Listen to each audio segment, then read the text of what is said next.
ਹੁਣ मैं बेनती करूँगा साडे RYA ਦੇ स्टेट प्रेजिडेंट साथी कंवल ਨੂੰ कि वो सानू भगत सिंह की विचारधारा नाल भगत सिंह के जीवन जाणू कौन तो सानू दसणगे भगत सिंह की प्रसंगता किस तरह अज के जमाने के अंदर।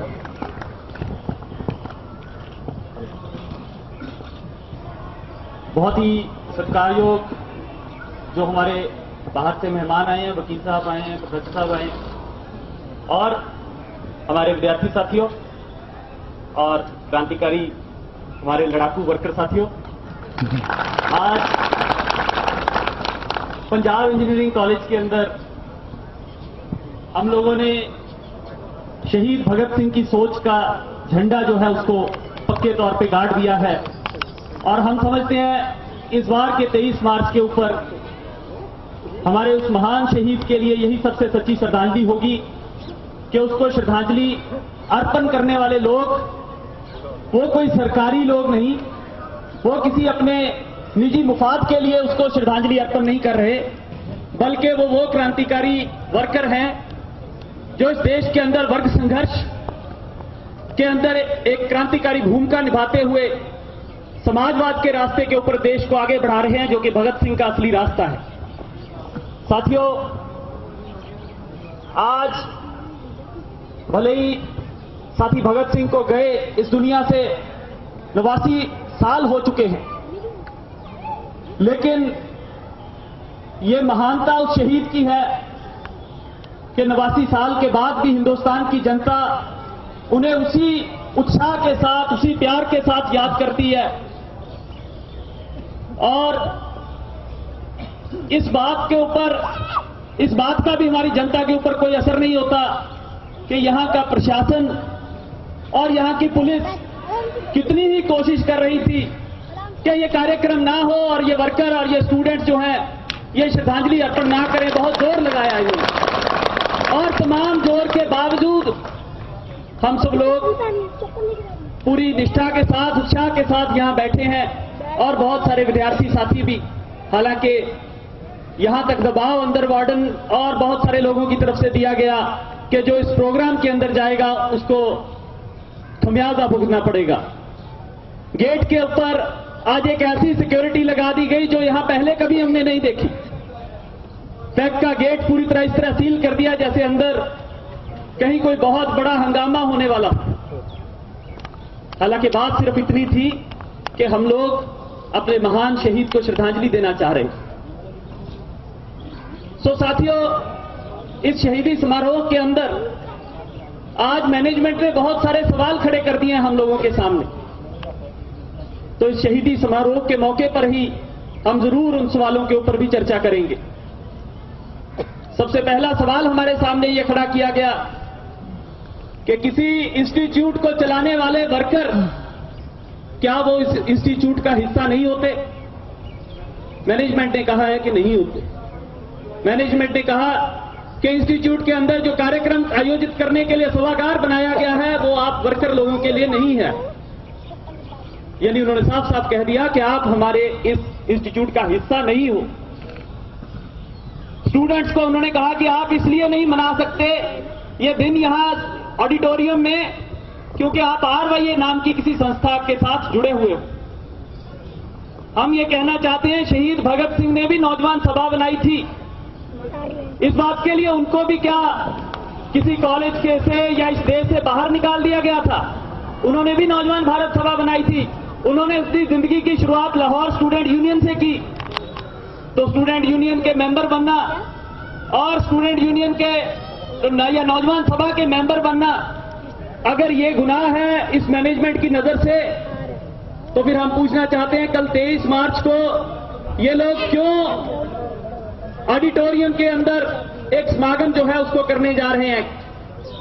मैनेजमेंट की तरफ से क्यों वो समागम हो रहा है ये पूछा जाना चाहिए। दूसरी चीज, हमारे बहुत सारे साथियों के घरों में मैनेजमेंट ने फोन किया है और फोन करके उन्होंने हमारे माता पिता को, कई विद्यार्थी के माता पिता को ये बोला है कि आपका बेटा कॉलेज में भगत सिंह बन के घूमता है उसको बचा लीजिए, वो बिगड़ गया। वही मैनेजमेंट कल 23 मार्च को ऑडिटोरियम के अंदर भगत सिंह के नाम पे समागम करेगी। ये बड़ी हंसी की बात। और इसी कॉलेज के अंदर बहुत सारे स्कैंडल करने वाले लोग इस मैनेजमेंट का बड़ा भारी हिस्सा है, जबकि भगत सिंह ने उम्मीद की थी कि देश की आजादी के बाद हिंदुस्तान के अंदर एक साफ सुथरा प्रशासन हमारे यहां की जनता को मिलेगा। लेकिन करप्शन का अड्डा जो बन गई है यहां की मैनेजमेंट, आज के ही अखबार में हम लोगों ने पढ़ा कि स्टूडेंट फंड उसको होली की पार्टी करने के लिए उड़ा दिया गया है। आज के अखबार में बड़ी खबर इस बात की लगी है। स्टूडेंट्स के लिए जो फंड था उसको होली की रात पार्टी के ऊपर उड़ा दिया गया। तो वो मैनेजमेंट दावा करती है कि वर्कर को भगत सिंह को श्रद्धांजलि नहीं देनी चाहिए। ठीक ही बात है, वो तो कहेंगे, बिल्कुल ठीक बात है उनके मुंह के लिए ये कि उनको लगता ही है कि इस कॉलेज के अंदर भगत सिंह की कोई जगह नहीं है। उन्हें लगता है यहां तो हमारी जगह है। तो लेकिन इन सब तमाम बातों के बावजूद साथियों, आप लोग बधाई के पात्र हैं कि पूरी गिनती के अंदर यहां जुड़े हैं। और इसके साथ ही हमारे चंडीगढ़ के अंदर बहुत सारे ऐसे लोग हैं जो हमेशा जमहूरियत के लिए, बराबरता के लिए आवाज उठाते हैं। वो लोग भी हमारे साथ एकता स्थापित करने के लिए, एकता जाहिर करने के लिए हमारे साथ आए हैं। तो ये एक बहुत ही ऐतिहासिक मौका है चंडीगढ़ के लिए। चंडीगढ़ के अंदर इस तरह के कार्यक्रम रोज रोज नहीं होते, जहां विद्यार्थी, वर्कर और जमहूरियत को प्यार करने वाले लोग एक साथ बैठ के अपने शहीदों को याद करें। ऐसे प्रोग्राम आमतौर पे नहीं हुआ करते। लेकिन हम ये कहना चाहते हैं कि आज जरूर हमें इस कार्यक्रम को एक कार्यक्रम के तौर पे नहीं, बल्कि ऐसे कार्यक्रमों के दौर के तौर के ऊपर देखना चाहिए कि आने वाला समय लगातार चंडीगढ़ के अंदर ऐसा एक माहौल बनाया जाए जहां एक बराबरता की बात हो, जहां वर्कर के राइट्स की बात हो, जहां स्टूडेंट्स अपना सोसाइटी के प्रति फर्ज अदा करने की बात करें। इस तरह के कार्यक्रम आने वाले समय में चंडीगढ़ में लगातार होते रहे, ये बहुत जरूरी है। और हम समझते हैं कि उसकी शुरुआत जो है वो हमें इस कार्यक्रम से, आज के कार्यक्रम से करके जानी चाहिए। अगली चीज जो आज के दिन के ऊपर जरूर हमें बात करनी पड़ेगी वो साथियों ये है कि कैंपस डेमोक्रेसी नाम की एक चीज हुआ करती है जो हिंदुस्तान के सब इंस्टीट्यूट्स के अंदर लागू होनी चाहिए।